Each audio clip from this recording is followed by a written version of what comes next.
Hola. So, I have my Bible with me, and before I head back home, I thought I'd see, just kind of felt, try something different again. um, let's see what the Spirit wants to read today.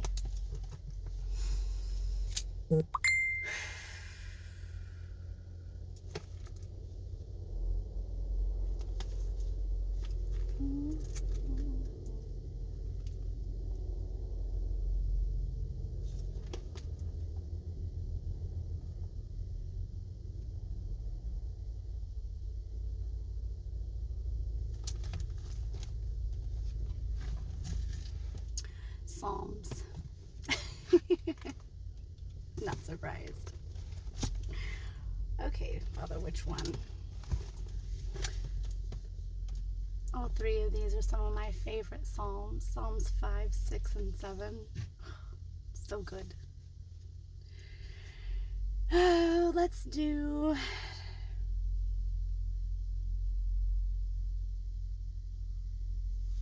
Alright, we'll start at Psalms 4:3. But know that the Lord is set apart for himself and given distinction to them who are godly, the men and women of loving kindness. The Lord listens and heeds when I call to him. Be angry or stand in awe and sin not. Commune with your own hearts upon your beds and be silent, and sorry for the things you say in your hearts. Selah. Offer just and right sacrifices. Trust, lean on, and be confident in the Lord. Many say, oh, that we might see some good. Lift up the light of your countenance upon us, O Lord. You have put more joy and rejoicing in my heart than they know, and when their wheat and new wine have yielded abundantly. In peace I will both lie down and sleep, for you, Lord, alone make me dwell in safety and confident trust. I have to say that is exactly how much faith the Lord has built in me over time. Like, I have to say, the lights. Anyway, I have to admit that, the Lord has really done a lot when it comes to my heart. Like, a lot when it comes to my heart. There we go, that's better. What I want to say, so you have put more joy and rejoicing in my heart than they know. I can't stress enough. Life is not perfect. It's far from it, actually. But I have to admit that, I've found peace that passes all understanding, like the real definition of what peace passes understanding. And a lot of it came from understanding and seeking God first. But know the Lord is set apart for himself, him who is godly, listens and heeds when I call to him. I encourage you, whoever's watching, to seek the Lord for yourself. You too can have the peace that passes all understanding. You too can find what love really means to you, to God, not to you, because we don't understand love as humans. We really don't. We are so self-serving and conditional. And we've all been taught that there are certain conditions to things. Like, hard work equals success. That's the only thing that's going to bring success. Or that, just all those lack mindsets of how we have to strive and struggle and what that really means to strive and struggle, because I've found that God's definition of striving and struggling is not the same as ours. We've been told that striving and struggling is labor, is tilling the ground or working hard is labor. But from what I've understood of God, it's the inner work that He's wanting.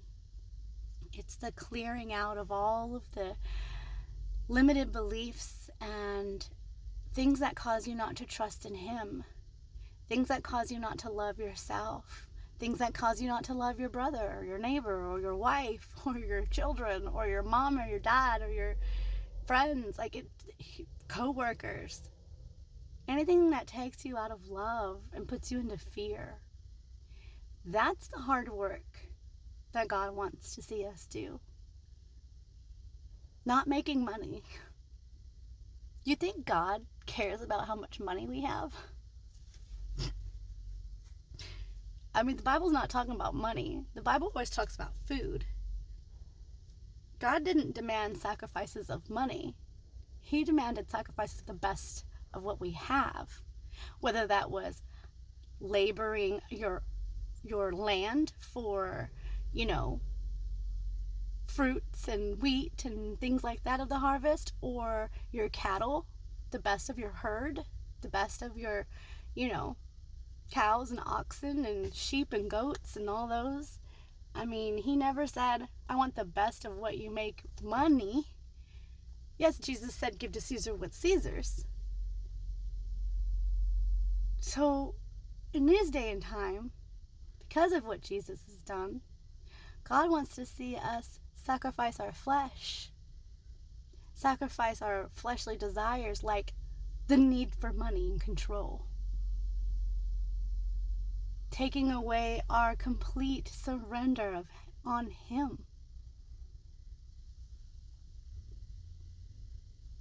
Offer just and right sacrifices of trusting Him, that He knows what's best.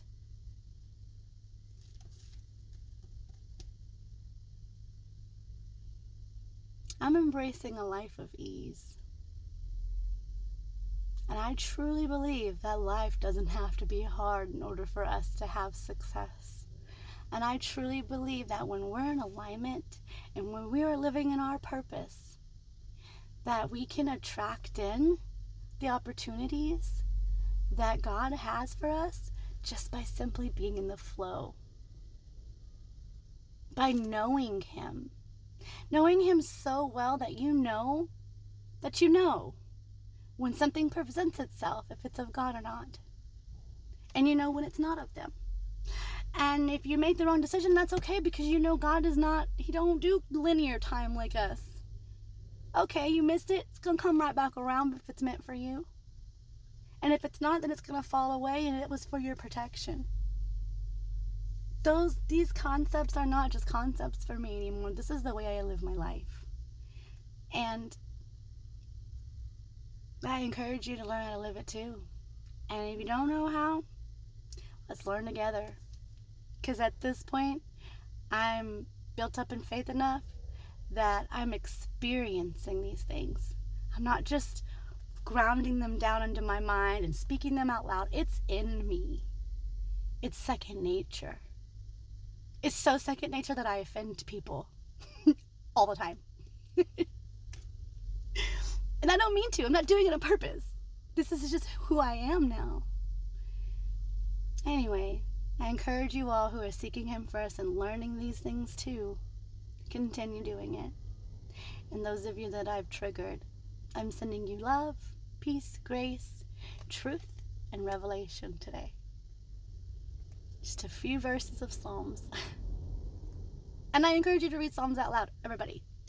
It's really good for spiritual warfare. Until next time. Bye.